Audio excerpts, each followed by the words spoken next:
नमस्कार. खूपदा तुम्ही दोडक्याची भाजी केली असेल, परंतु एकदा अशा प्रकारे तुम्ही दोडक्याची भाजी केली की त्याची चव अजिबात विसरणार नाही. इतकी चवीला ही भारी होते. चपाती, भाकरी आणि भाताबरोबर तर ही भाजी अप्रतिम अशी लागते. कलर बघूनच तोंडाला पाणी सुटलं ना? मग चला वेळ न घालवता आता आपण झटपट रेसिपीला सुरुवात करूयात. तर सर्वात प्रथम आपण एक छोटेसे वाटण करणार आहोत. त्यासाठी मी एक सुक्या खोबऱ्याचा तुकडा अशा प्रकारे गॅसवरती भाजून घेणार आहे. गॅसची आच मध्यम करूनच त्यावरती खोबरे भाजून घ्यावे. मोठ्या आचेवरती खोबरे भाजले की ते लगेच करपले जाते.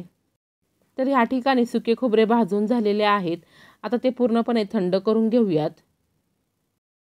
सुके खोबरे भाजून थंड करून घेतल्यानंतर मी त्याच्या अशा प्रकारे काप करून घेतलेले आहे.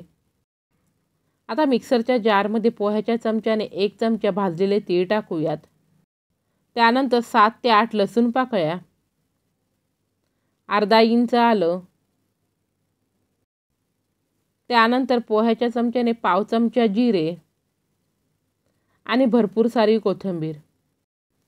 सर्व जिन्नस टाकून झाल्यानंतर गरजेनुसार त्यामध्ये पाणी टाकून मिक्सरला बारीक अशी याची पेस्ट करावी. तर ह्या ठिकाणी मी 250 ग्रॅम दोडक्याच्या शिरा काढून अशा प्रकारे त्याचे काप करून व्हिडिओत दाखवल्याप्रमाणे त्याला मधून चिरा देऊन घेतलेले आहेत. दोडक्याच्या फोडी करून त्या पाण्यामध्ये ठेवाव्यात. गॅसवरती मी कढई ठेवून घेतलेली आहे. आता कढईमध्ये मी अर्धा पळी तेल टाकलेले आहे. आता तेलामध्ये आपण जो चिरून घेतलेला दोडका होता तो टाकून घेऊयात. आता मध्यम आचेवरती तेलामध्ये हा दोडका आपण 2 ते 3 मिनिटं फ्राय करून घेऊयात. अशा प्रकारे तेलामध्ये दोडका फ्राय करून घेतल्यामुळे दोडक्याच्या भाजीला अप्रतिम अशी टेस्ट येते. त्यामुळे ही स्टेप तुम्ही अजिबात स्किप करू नका. हलकासा दोडका मऊ पडल्यानंतर तो एका प्लेटमध्ये काढावा. तेलामध्ये दोडका फ्राय करून झाल्यानंतर त्याच कढईमध्ये मी 2 पळी तेल टाकून घेणार आहे. तेल तुमच्या गरजेनुसार तुम्ही कमी जास्त करू शकता. आता तेल गरम झाल्यानंतर त्यामध्ये मी पोह्याच्या चमच्याने पाव चमचा राई टाकणार आहे. राई छान तडतडल्यानंतर त्यामध्ये पाव चमचा जिरे टाकूयात. तेलामध्ये जिरे छान फुलल्यानंतर त्यामध्ये 8 ते 10 कढीपत्त्याची पानं टाकून ती छान परतून घेऊयात. कढीपत्ता छान फ्राय झाल्यानंतर त्यामध्ये एक मध्यम आकाराचा बारीक चिरलेला कांदा टाकूयात. आता कांदा देखील आपण हलकासा मऊ पडेपर्यंत 1 मिनिटभर तेलामध्ये छान फ्राय करून घेणार आहोत. तर ह्या ठिकाणी पहा कांदा देखील छान असा मऊ पडलेला दिसत आहे. आता त्यामध्ये एक मध्यम साईजचा बारीक चिरलेला टोमॅटो टाकून तो देखील छान मऊसर होईपर्यंत आपण तेलामध्ये फ्राय करून घेणार आहोत. घरातील उपलब्ध साहित्यामध्ये छान चमचमीत आणि झणझणीत अशी ही दोडक्याची भाजी तयार होते. आता टोमॅटो छान मऊसर शिजण्यासाठी मी कढईवरती झाकण ठेवून फक्त मध्यम आचेवरती 2 मिनिटं हा टोमॅटो शिजवून घेणार आहे. तर साधारणपणे 2 मिनिटांनंतर इथे टोमॅटो देखील छान मऊ पडलेला आहे. आता आपण त्यामध्ये इतर सुके मसाले टाकून घेऊयात. तर सर्वात प्रथम मी त्यामध्ये पाव चमचा हळद टाकून घेणार आहे. आता त्यामध्ये अर्धा चमचा आपण धने पावडर टाकूयात. त्यानंतर एक मोठा चमचा काळं तिखट. काळं तिखट नसेल तर तुम्ही ठेवण्यातील कोणत्याही लाल तिखटाचा वापर करू शकता. भाजीला कलर छान येण्यासाठी त्यामध्ये मी 1 चमचा काश्मीरी लाल मिरची पावडर टाकून घेतलेली आहे. त्यानंतर चिमूटभर हिंग टाकून हे मसाले अशा प्रकारे व्यवस्थित परतून घेऊयात.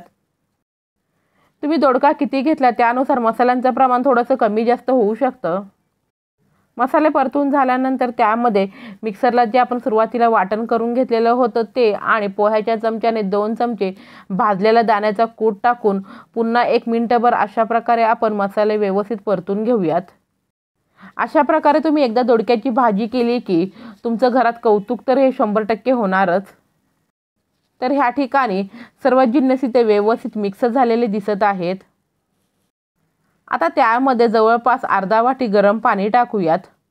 आता गरम पाण्यामध्ये मसाले शिजवून घेतल्यामुळे ते खाली देखील लागत नाही आणि भाजीला कलर आणि तरी देखील खूप सुंदर येते.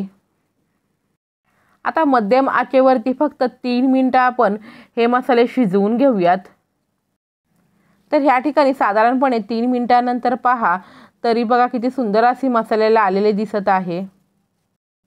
एकदा सर्व मसाले व्यवस्थित एकत्रित करून त्यानंतर त्यामध्ये फ्राय करून घेतलेला दोडका टाकून घेऊयात। दोडका फ्राय झाल्यानंतर त्याला हलकेसे पाणी सुटले जाते, ते पाणी देखील आपण मसाल्यांमध्ये टाकून घ्यावेत। तर मसाल्यांमध्ये दोडका मी व्यवस्थित मिक्स करून घेतलेला आहे। आता त्यामध्ये चवीप्रमाणे मीठ टाकूयात।